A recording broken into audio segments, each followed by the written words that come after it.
Hello, and welcome to Dyslexia Devoted, the podcast dedicated to building awareness, understanding, and strategies to help those with dyslexia. I'm your host, Lisa Parnello, dyslexia therapist and founder of Parnello Education Services. Join me as we dive into today's episode of Dyslexia Devoted.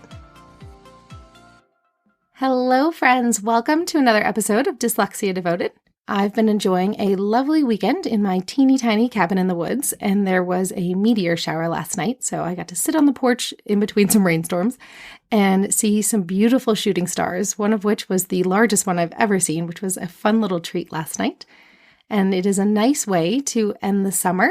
Most of my students are going back to their regular school schedules this week, which means my schedule is suddenly significantly lighter. It has been a very busy summer, where I have helped over 30 kids who have learning differences make some progress before they go back to school this week, and it is so exciting to see them starting the year in a better place than where they ended it. So many kids have a bit of summer slide where they actually get a little worse over the summer as they forget some of the skills that they've learned, and so it's such a pleasure to be able to see some kids going back to school doing better than they were the last time they set foot in their classrooms. One of the questions I've gotten the most this summer is how can I help my child improve their spelling skills? And I know that I actually work with some of the children of some teachers as well, and even they would like to know some new strategies to help kids with spelling because it's actually not something we get taught a lot in Teachers College. So welcome to episode 63 of Dyslexia Devoted, where we're talking all about the importance of spelling. For today's episode, I will be talking about why it's so important that we develop spelling skills. But in addition to that, there is going to be a live workshop with me this coming Saturday on August 19th at 9 a.m. Pacific, 12 noon Eastern Time. I will be hosting a live spelling booster workshop. It's only $27, and I invite educators and parents to join to learn some tricks and strategies to help teach kids how to be better spellers. All you need to do is go to www.parnelloeducation.com/spelling workshop.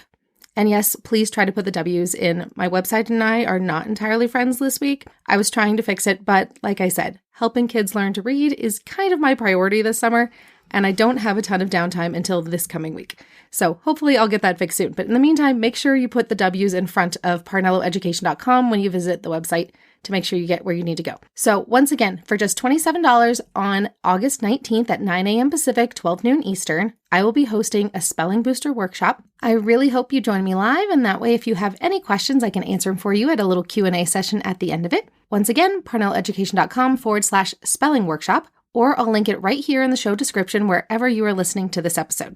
After you put in your payment information, just remember to click Return to Merchant, and that will take you directly to the Zoom link that you need to get into the workshop next Saturday. One thing I've heard from both adults and kids is that it's not really such a big deal to worry about spelling because we really just need to teach kids to read. And we have spell checker these days. Everyone's got a little phone in their pocket that has a spell checker on it. Laptops have it built into them. iPads, everything has a way that you can use predictive text and spell checking. But that's not always the most helpful. It is something that is a bit of a myth, and there's a lot of reasons why kids need to be better spellers. So let's talk about why spelling is still really important even though we have all these technological advances these days. The number one reason I tell kids they have to know how to do their spelling and their spelling options is because if they are too far off from the right answer, spell checker will not help them. If you have a child who misspells 3 different parts of the same word, spell checker has no idea what they're trying to spell. You have to be close to the right answer in order for spell checker to be effective. And if a student is a really poor speller and they're trying to spell a word that is very long and has more than one sound that could be swapped out for a different spelling pattern to spell it, then spell checker doesn't know what they're trying to say. Another thing we need to think about is what does it look like when they get the right answer?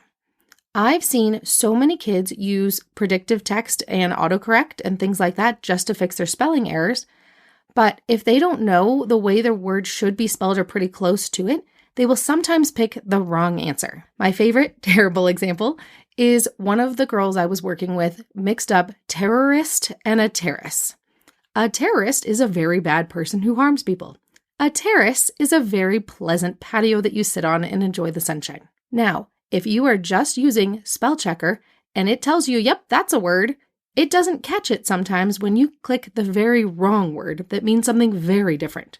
So we want to avoid students accidentally using incorrect language that can vastly change the meaning of a word. And we want students to be able to clearly communicate their ideas. It gets really frustrating if someone says, "Hey, can you read this back to me and tell me what your story was about?" Because there's so many spelling errors and so many mistakes that the reader can't even understand what it's about anymore. I know we work in a digital age where it is pretty darn fantastic that there is so many options for helping kids with assistive technology. I know that is actually one of the things I tell the kids about how lucky they are that they are growing up in the world of computers and not the world of typewriters. Can you imagine making this many spelling mistakes on a typewriter and trying to white it out and then getting in trouble for having your page covered in whiteout? We are ever so grateful that we live in this wonderful time, but it has also become a little bit of a crutch where people think they don't have to learn the right way to do things because there's so much technology. When really, technology only goes so far. And have you seen how often technology goes real wrong? Like my website that has worked perfectly fine for 6 years, and then just suddenly this week didn't feel like doing any of the things it's supposed to do anymore. So I didn't change anything on my end, it just broke itself. So we want to make sure that we enable our students to be powerful. No matter what ways technology goes wrong, we want them to be able to communicate their needs.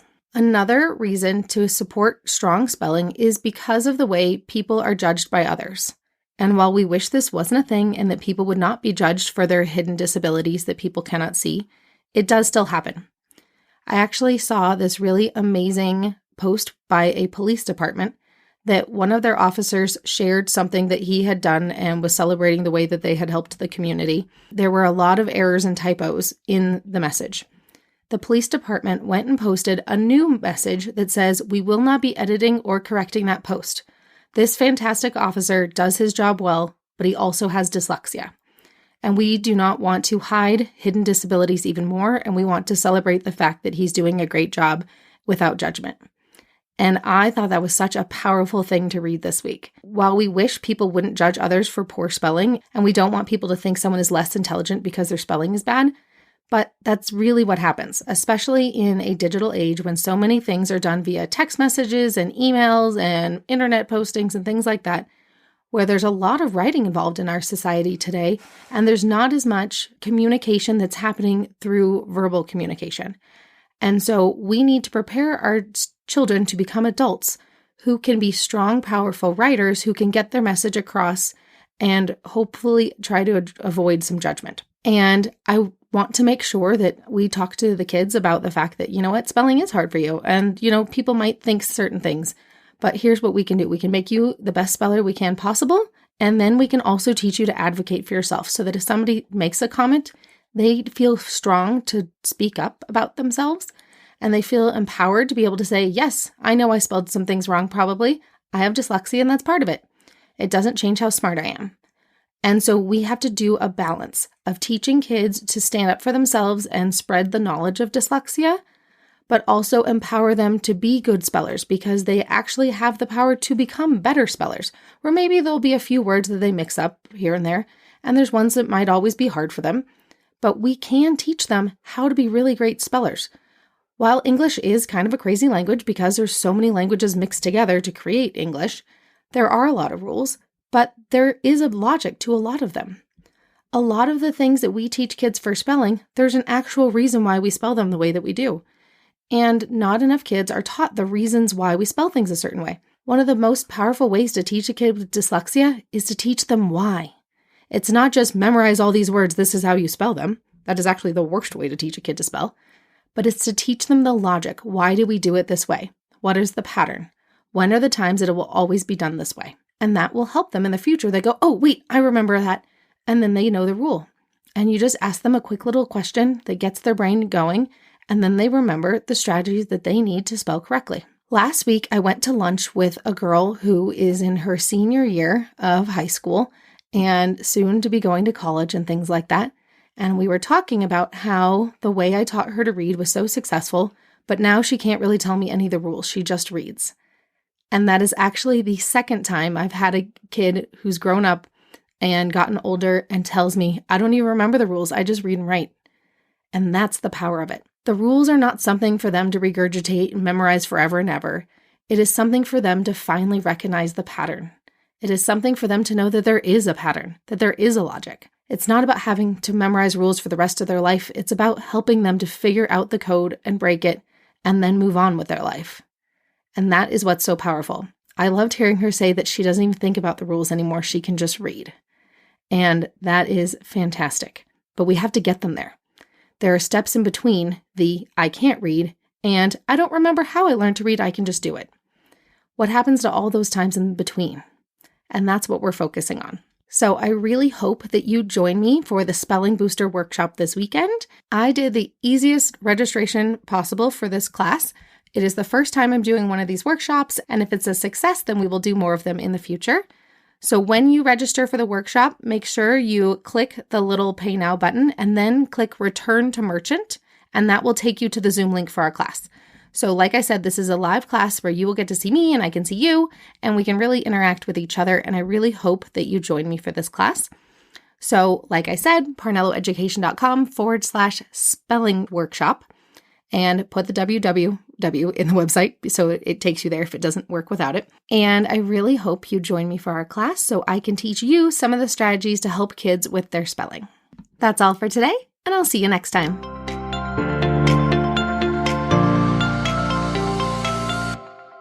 Thanks for tuning in to today's episode. If you want to learn even more about dyslexia, check out parnelloeducation.com/courses. See you next time.